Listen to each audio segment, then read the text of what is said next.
Բարև ձեզ հարգելի հեռուստադիտողներ, այսօր առաջին էմի տաղավարում հյուրընկալել ենք Հանրապետություն կուսակցության առաջնորդ եւ Ելք դաշինքի ներկայացուցիչ Արամ Սարգսյանին, շնորհակալություն մեր հրավերն ընդունելու համար։ Պարոն Սարգսյան, այսպիսով ամփոփելով ձեր Լոս Անջելեսյան այցը, երբ Ելքը իր քարոզարշավը փաստորեն սկսեց այնտեղից, որոնք են ձեր նախնական տպավորությունները հանդիպելով նաեւ հայ համայնքի ներկայացուցիչների հետ։ Բարև ձեզ։ Ասեմ, որ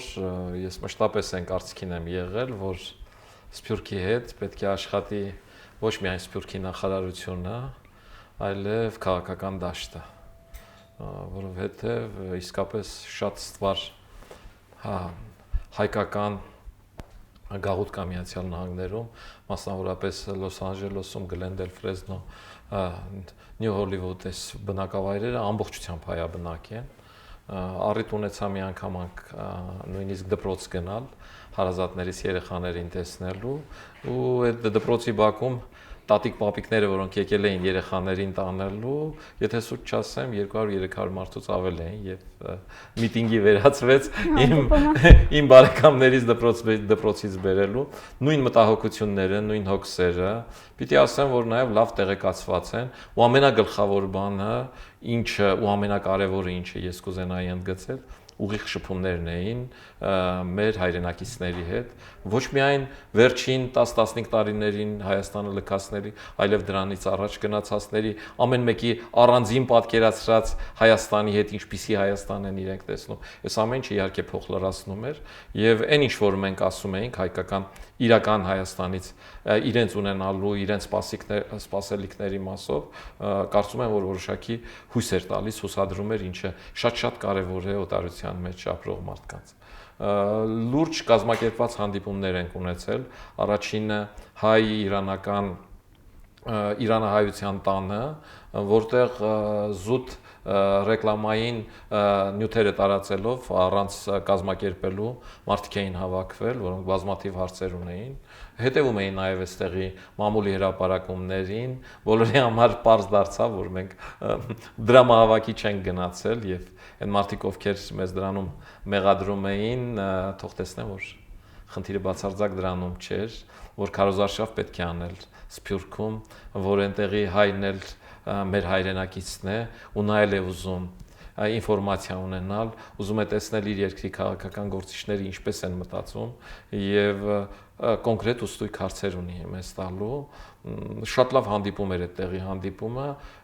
3 ժամ տևած հանդիպման ընթացքում ընդհանուր առմամբ 34 րոպե մեր երեքից իմ Ալենի եւ Էդմոնի խոսակցություններն են եղել, որ ներկայացրել ենք, մնացած ամբողջ ժամանակը հարց ու պատասխանին է տրամադրված եղել, ով որ կասկածում է, ով որ այդպես գրում էր, որ մենք հարցերին չենք պատասխանել, կարող են մտնել YouTube-ում, ծայրից ծայր դրած կա եւ այդ ամեն ինչում համոզվել, որ այդպես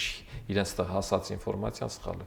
Երկրորդ շատ ավելի մեծ ու շատ ավելի լուրջ հանդիպում էր կազմակերպված Գլենդելի համալսարանում, որը ունի հայկական բաժանմունք, որը մի չքնաղ շենք է եւ դահլիճն է հիմնականում հայկականինը, որի զեկուցողը Սարբին էր, որին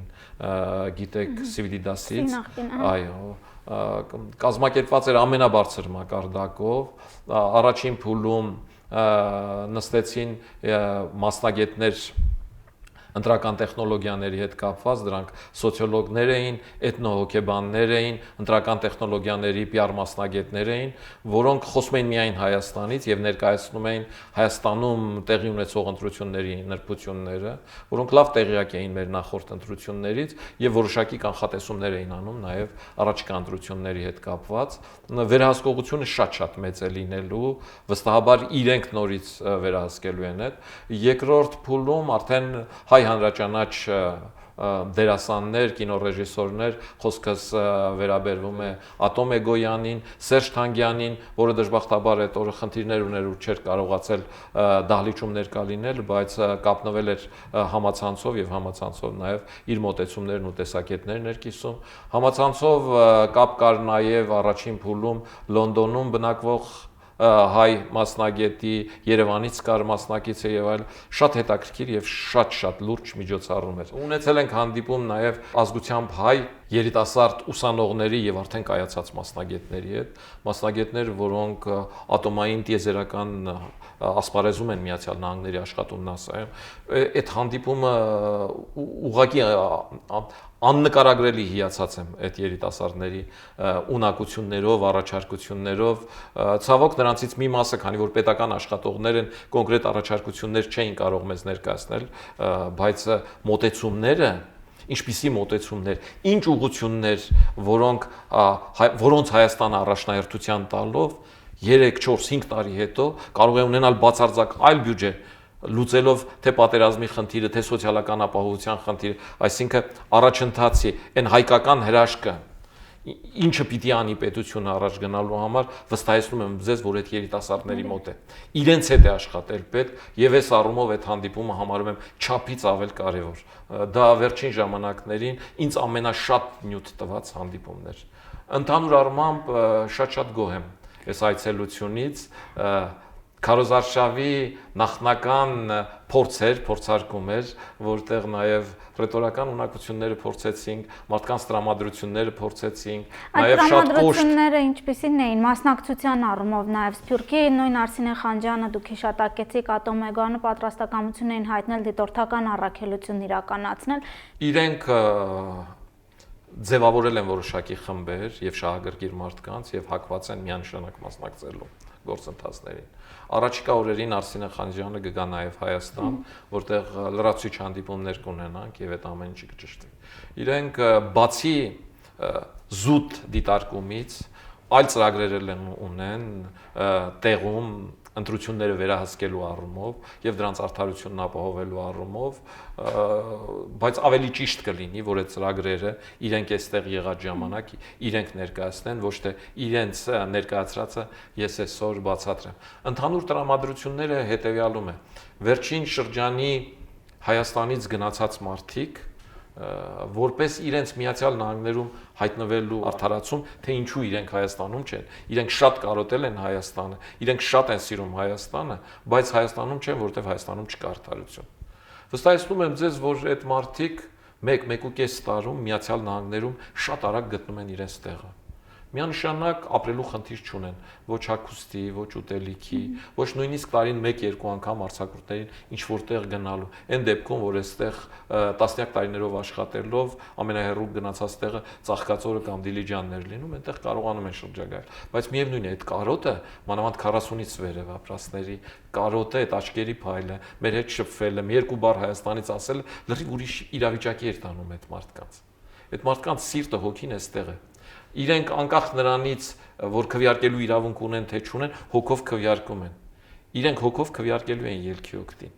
Այդ քվեարկությունը տեղ է հասնելու։ Ես հավատում եմ դրան։ Թող այդ համարեն էներգետիկայի դաշտից, էներգետիկան լուրջ ազդեցություն ունի հոգևոր էներգետիկան այստեղի քվեարկողի համար։ Ու առանց զանգելու էլ այդ տեղ է հասնելու այդ էներգետիկան։ Եվ այս մարդկանց հիմնական պատճառը, որ իրենք հայրենիքում չեն, անարդարություններ։ Տեսեք, իրենք ամրագրված խաղի կանոնների պարագայում, չնայած իրենց շատերը քննադատում էին ամերիկյան նաև այդ օրենքները, բայց ասում էին, այս օրենքը կա, ու մենք գիտենք, թե այս օրենքի պարագայում ոնց ապրենք, որ լինենք հաջողակ, որ ունենանք շահույթ։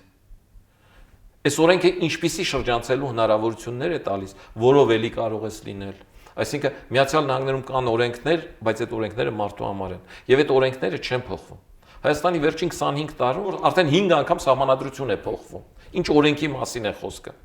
Հայը իր մտավոր ունակություններով, իր ճարպկությամբ ցանկացած տեղում կարող է իրեն դրսևորել, միայն լինեն ֆիքսված խաղի կանոններ։ Անկախ հավատքից, նույնիսկ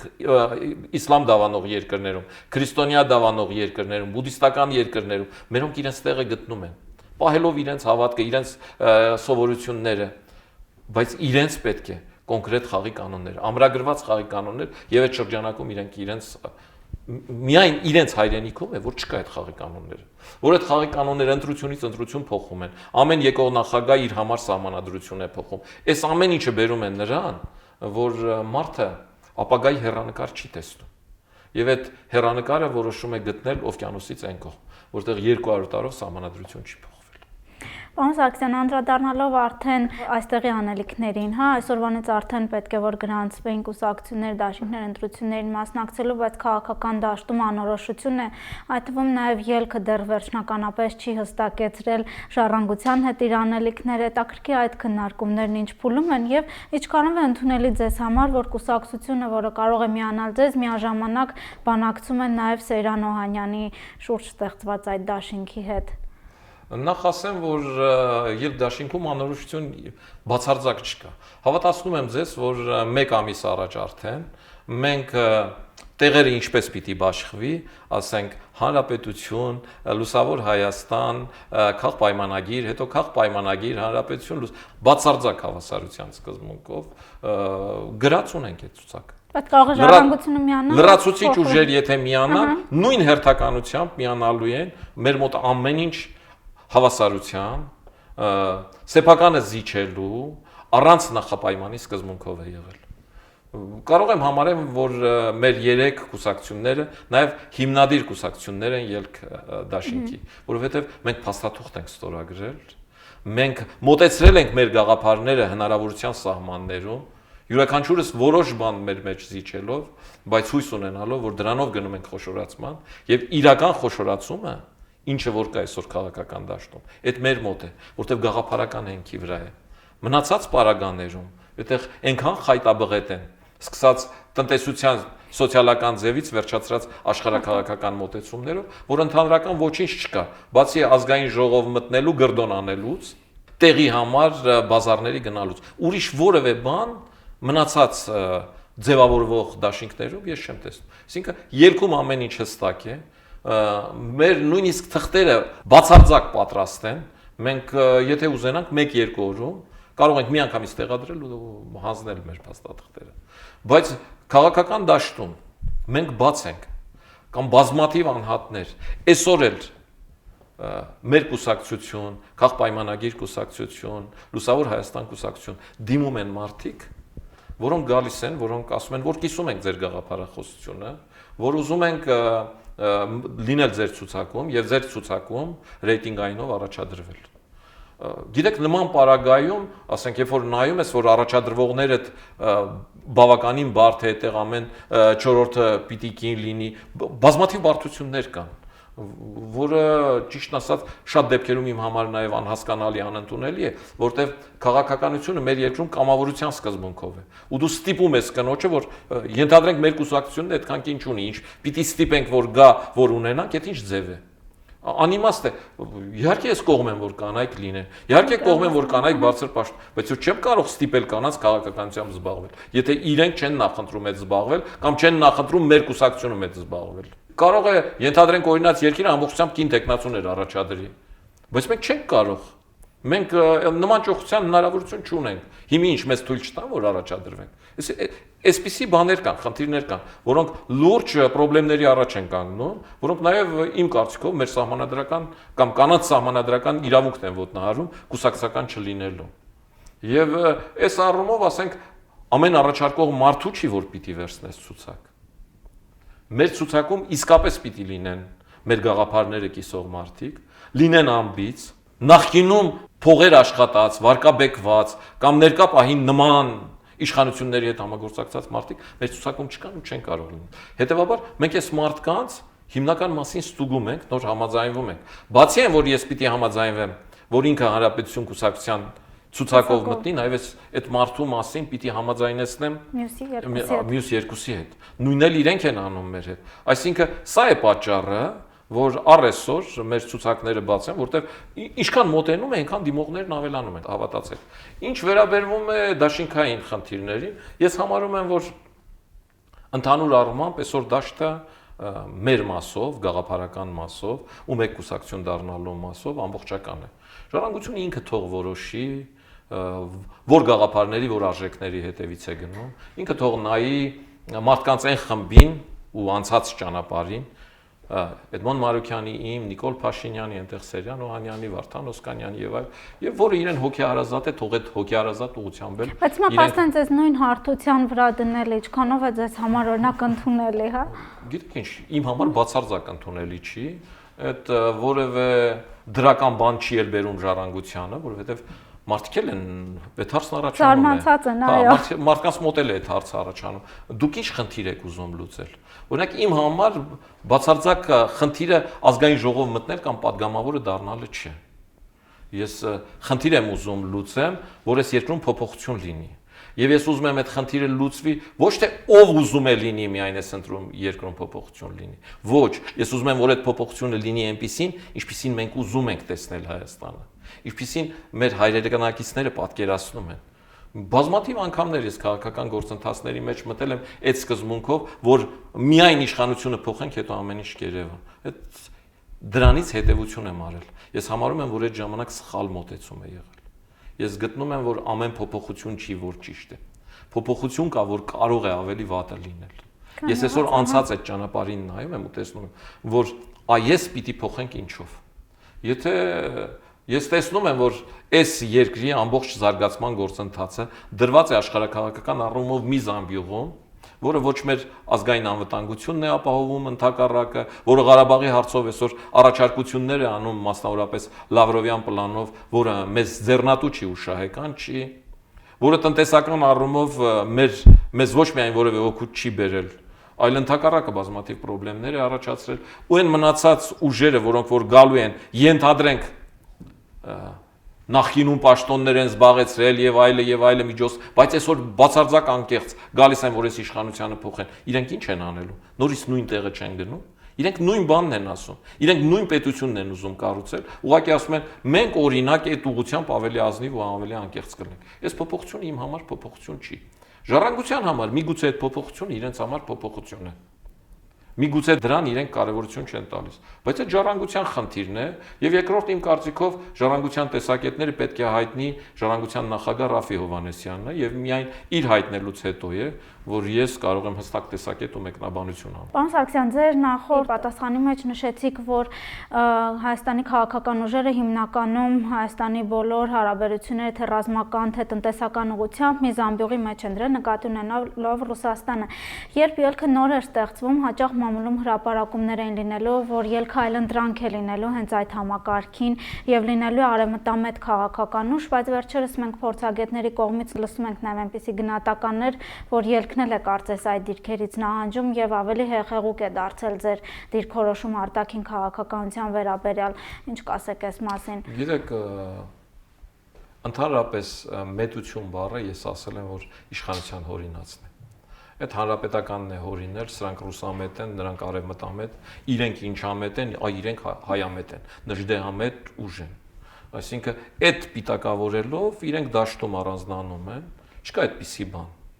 Այո, Հայաստանում կան որոշակի քաղաքական ուժեր, այդ թվում նաև հանրապետականը, որ Հայաստանի Հանրապետության շահը թերադասում են Ռուսաստանի Ֆեդերացիայի շահերին։ Դրա օրինակն է եղել, օրինակ Իրան-Հայաստան գազատարի խողովակի նախ տրամագծի փոքրացումը, խնդիրը միջանցիկ մինչև Վրաստան գնալու մեջ էր եւ Հայաստանի իշխանությունը այն ժամանակվա գործող նախագահ Ռոբերտ Քոչարյանը, նաեւ արտգործ նախարար Վարդան Օսկանյանը այդ խնդրի համար պատասխանատու են։ Հայաստանի այդ ժամանակվա իշխանությունները նաև Հայաստանի ամբողջ էներգետիկ համակարգը տվեցին ռուսներին։ Հայաստանի այսօրվա իշխանության վարչապետը, որը հանրության մոտ ըստ իրենց հարցումների այդքան մեծ վարկանիշ ունի, շատ դրական է համարում եւ լավ գործարք է համարում, որ մենք մեր 20% պարտքը փակել ենք մեր բաժնեմասով։ Այսինքն մարդը ով համարում է, որ դու գույքով պարտք ես փակում, քու ունեցվածքը, տունը, հորդ ունեցածը տալիս ես այնքան որ պարտքդ փակես ու դա լավ գործարք է համարում, այդ մարդը մինիմումը վարչապետ աշխատելու իրավունք չի պիտի ունենա, ու տեսությունից խոսելու իրավունք չպիտի ունենա։ Այսինքն այս մետության խնդիրը իշխանությունն է հորինել ինքը ամբողջությամբ այն մետի մեջ ելնելով։ Ովքեր այդ մետի մեջ չեն, իրենց այդ մեջի, ովքեր չեն ողջունել, ասենք բազային պայմանագիրը երկարաձգելը, ովքեր չեն ողջունել Եվրասիական միության մտնելը եւ այլ, այս մարդկանց իրենք արհեստականորեն ասել են դուք արևմտամետ եք։ ու դուք ծառայում եք այնտեղ, քանի որ այստեղ չեք։ Ու այդ մեղադրանքները, որ իրենք բերում են, որով ուզում են մեզ պիտակավորեն, դրանով փորձում են նաև մեզ օտար երկրների շահերը սպասարկող դարձնել։ Ինչ օտար երկրյա շահ է սպասարկել, ասել Էդմոն Մարուքյանը կամ ես կամ Նիկոլ Փաշինյանը։ Մենք սպասարկել ենք միմիայն Հայաստանի շահը, թե կոռուպցիայի մասին խոսելուց, թե գազատարի, թե գազային պայմանագրի, թե Եվրասիական միության, թե ասոցիացիան համաձայնագիրը ստորագրելու։ Եթե այդ արևմտամետություն է, ուրեմն մենք արևմտամետ ենք ու մի քիչ նահանջել ենք։ Կարող են այդ գնահատականները այդպեսին դնել, որովհետև մենք, ասենք, Հանրապետություն կուսակցությունը եւ Էդմոն Մարուքյանը Լուսավոր Հայաստան կուսակցությունը մեր այդ մոտեցումներում շատ ավելի ռադիկալ ենք։ Քաղաքապայմանագիր կուսակցությունը շատ ավելի չափավոր է եւ գտնում է, որ կան գործընթացներ, որոնք որ արվել են, որ պետությունը թուղթ է, որը ստորագրել է, եւ այդ թղթից հետ կանգնելու դեպքում, երբ որ անմիջապես հրաժարվում ես, շատ ավելի լուրջ կատաստրոֆաների առաջ կարող ես կանգնել ու պիտի մշակվեր քայլեր նոր հետ կանգնելուց մեկ շաբաթ հետո, 3 ամիս հետո, ինչ ենք անելու, որից հետո հետ կանգնել։ Իսկ դրա համար պետք է տիրապետել թե տնտեսական, թե արտաքին քաղաքական, թե այլև այլ ներքին բանակցային այն բոլոր խոհանոցին, որը այսօրվա դրությամբ գիտի միայն իշխանությունը ու իշխանության վրա մատերի վրա հաշված մարդիկ։ Ու եթե դու այսօր այդ ասում ես, դա էլ կոչվում է պոպուլիզմ, բայց առաջադիմական պոպուլիզմ է, կա ազգայնական պոպուլիզմ, որ ասում են, կա սոցիալական պոպուլիզմ, սա էլ առաջադիմական պոպուլիզմն է։ Աշխարհին դուր գալու համար բաներ ես ասում, բայց հետո դու ես գալիս ու դու ինքդ չես կարող այդ անել, որովհետև լուրջ խնդիրների առաջ ես կանգնում։ Ու այն մերձեցումը, որ եղել է այդ ենթատեքստում, ես համարում եմ, որ ավելացրել է բոլորիս, ուժեղացրել է այդ ամեն ինչը։ Իհարկե, քաղտեխնոլոգները այդ մասնագետները նաև անկեղծ կարող են նման տեսակետներ ասել եւ դրա համար որոշակի հիմքեր ունեն, բայց ես վստահեցնում եմ, որ մեզանից որևէ մեկը իր գաղափարներից չի հրաժարվել, որ մեր նույն ծրագրում գրված է, որ մենք եվրոպական մոդելի պետություն ենք ուզում կառուցել։ Մենք եվրասիական մոդելի չենք կառուցում Նազարբայևի, Լուկաշենկոյի,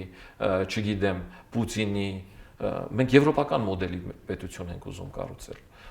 Մեր օրինակը վերցնում ենք այնտեղ, մեր տեղը տեսնում ենք այնտեղ։ Եվ նաև մնացած խնդիրներում բազմաթիվ անգամներ այդտեղ ինչի վրա իրենք տանում են խնդիրը, քաղաքապայմանագրի Նիկոլ Փաշինյանը ինքն էլ ասել, որ ինքը դեմ է քվեարկել այդ փաթեթին սկզբից եւ մի քանի անգամներ։ Մնացածը ես կարծում եմ ուղղակի մեր թիմի մեջ որոշակի տարաձայնություններ գտնելու միտում է, գաղափարական առումով մենք ընդհանուր ենք ու լրիվ անկեղծ պատրաստ ենք մի կուսակցության դառնալու, որտեղ տեսնում ենք, որ միմյանց բազմաթիվ փոխլրացնող հանգամանքներ ունենք, որը դրական են ընկալվում թե հանրության մոտ, թե մեր շարքերում։ Անկեղծ ասած, մեր շարքերում էլ սկզբից, երբ որ ձևավորվում էր դաշինքը, այդքան էլ միանշանակ չէր, ու մարդիկ որոշակի ոչ հարմար վիճակում էին իրենց տեսնում, բայց հիմի հանդիպումների ժամանակ արդեն անգիր գիտեն ով է սուրճ խմում, ով է թեյ խմում, ով ում հետ ինչ աշխատի, չկա ներքին իրարից տանել բերը, մաքսիմալ անկեղծ ենք իրար հետ, ու այդ մաքսիմալ անկեղծությունը պահպանելու դեպքում ինչին ես կասկած չունեմ, մենք ունենալու ենք հաջողություն։ Այ եթե Հայաստանի իշխանությունը ինքը իր ենթատեքստում վերևի օղակներում ունենար այդ կարգի անկեղծություն բացարձակ իրար մեջ ազատ խոսելու, տեսակետներն ասելու, քննարկելու, հավատացնում եմ, որ այդ պարագայում նույնիսկ այս իշխանության որակների դեպքում մենք ելի ավելի լավ Հայաստան կունենայինք։ Դժբախտաբար այդպես չի։ Ու դրա հետևանքն է նաև այս իշխանության շրջանակներում տեղի ունեցող գործընթացների, այդ ոչ իշխանական ուժերի ձևավորման, դաշտեր մտնելու, դաշտերից դուրս գալու, իրար հետ փոխկապակցված կապեր ունենալու, այն կասկածանքի մթնոլորտը, ինչը հանրության մոտ գալիս է այս ընտրությունների հետ կապված, հիմնականում գալիս է իշխանություններից։ Այդ երբ դաշինքից չի գալիս։ Երբ դաշինքը ջրի նման պարզ հասարակության առաջ է։ Այդ իշխանությունը ու իր կողմից ձևավորված ոչ իշխանական ուժերն են, որոնք որոշակի կասկածների, հանելուկների տեղիք են տալիս։ Չթաքցնեմ, որ Միացյալ Նահանգներում ամենալսվող հարցներ հիմի անկեղծ են թե անկեղծ չեն, հիմի սա անդիմադիր է թե անդիմադիր չի։ Կարող է ուզում է թե չի ուզում։ Հասարակությունը զանազանի, պարոն Սարգսյան, իշխանությունների հետ տարիներ շարունակ աշխատում են, հետո դուրս են մնում ինչ-ինչ տարաձայնությունների պատճառով, որտեղ են գտնում օրինակ Ծառուկյան դաշինքը, օրինակ Գյումրու նախկին քաղաքապետը, դեռ անորոշ է Հովիկ Աբրահամյանի ապագանու մասնակցությունն ընտրություններին, միգուցե եւ սկսի ռադիկալ ընդդիմադիր դիրքերից հանդես գալ, ինչպես Սեյրան Օհանյանն է հիմա, տեսաուղերձներում, հանրությունը ինչպես զանազանի այդ կեղծ ընդդիմությանը իրականից։ Նախ հանրությանը զանազանելու համար մենք քրիստոնյա ժողովուրդ ենք եւ Աստվածաշունչը ավետարան ինքը հստակ մեխանիզմ է տվել, ինքը ասում է ծառը ճանաչում են պտուղով։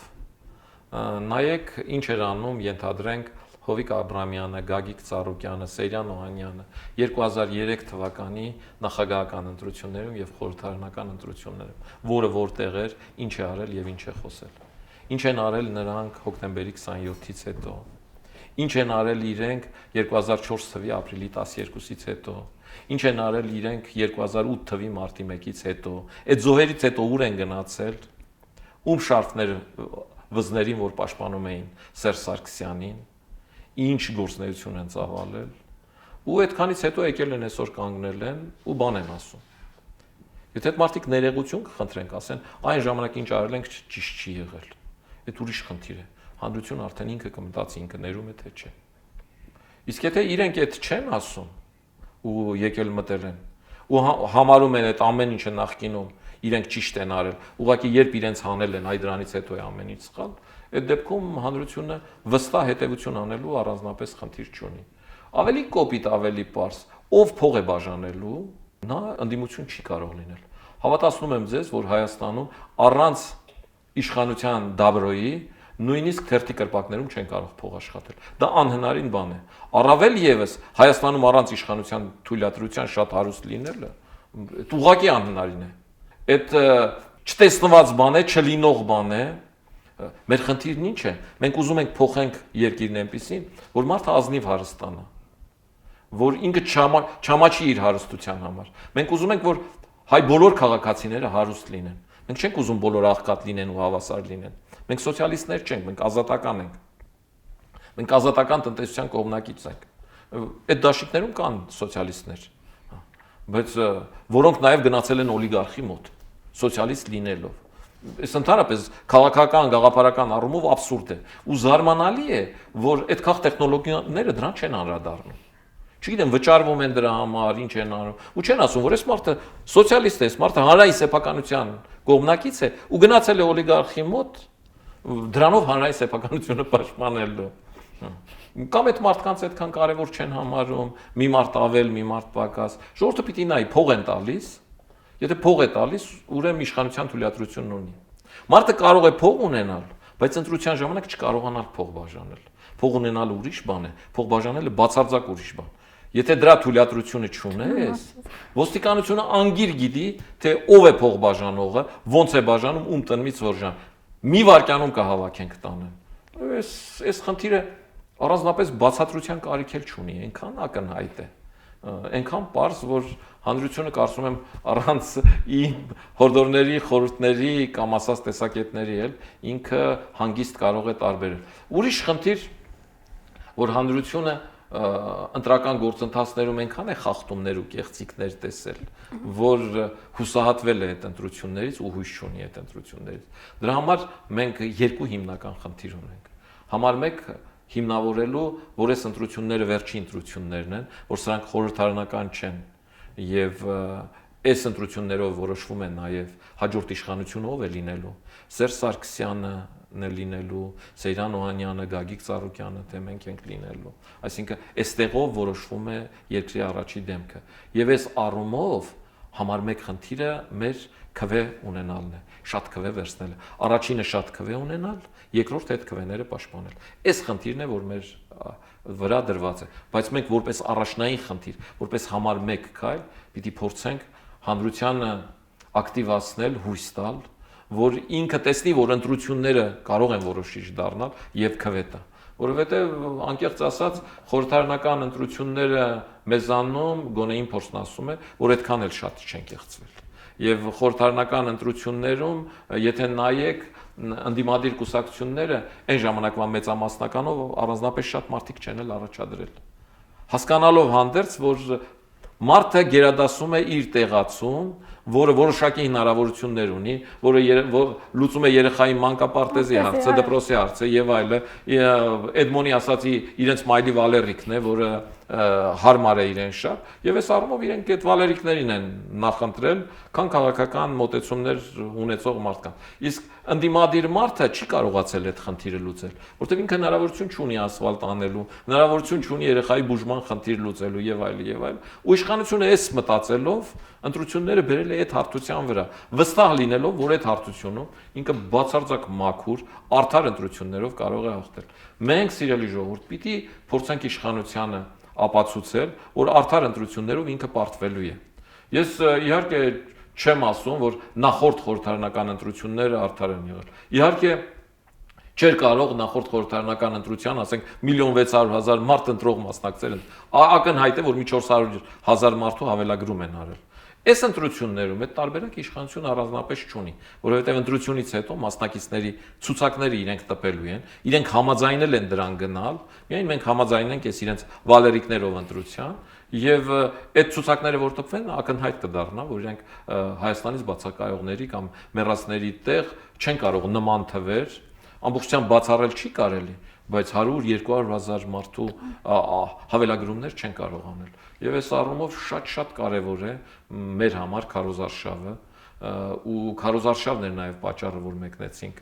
դուրս, այդ քարոզարշավում հանրության մոտ հույս առաջացնելը ու ընտրություններում քվեներ ստանալը։ Իսկ որ քվեն ստանանք, առաջնային քվեն ունենանք, պահելու մեխանիզմներն էլ ունենք, դրա ձևերն էլ կան, բարեբախտաբար աշխարհն էլ ուզում է այդ առումով մեզ օգնել, ու մեր հայ մտավորականները թե ներսի թե դրսի կամաց արտանում են ոտքի են կանգնում ու հրաշալի օրինակ են Սերժ Թանգյանը, Արսինեն, Ատոմ Էգոյանը, որ այնտեղ արդեն հասկանում են, որ երկիրը խնդիր ունի ու ուզում են այստեղ դիտորդ լինեն, դա էլ թող մեր ժողովրդին հույս լինի, որ այդ մարդիկ անաչառ են, որ այդ մարդկանց չեն կարող գնել այս իշխանությունները, որովհետև այդքան չկան ու այդքան չունեն, որ այդ մարդկանց ձայնը նաև լսելի է լինելու ամբողջ աշխարհի համար, իսկ դա տեսակետ է փոխելու Հայաստանի հետագա իշխանության համար եւ այս առումով շատ կուզենայի, որ մարդիկ հույսով լսվեին, առաջինը մասնակցեին ընտրություններին, ակտիվ մասնակցեին ընտրություններին եւ նաեւ ասում եմ, որ մենք ազնվորեն ակնկալում ենք իրենց քվեն, մեզ շատ է պետք իրենց քվեն եւ մենք մաքսիմալ անկեղծ ու ազնիվ կծառայենք այդ ժողովրդին։ Շատ լավ, շնորհակալություն զրույցի համար։ Հիշեցնեմ, որ առաջին էմի տաղավարում այսօր հյուրընկալել ենք Հանրապետություն կուսակցության առաջնորդ եւ Ելք դաշինքի անդամ Արամ Սարգսյանին։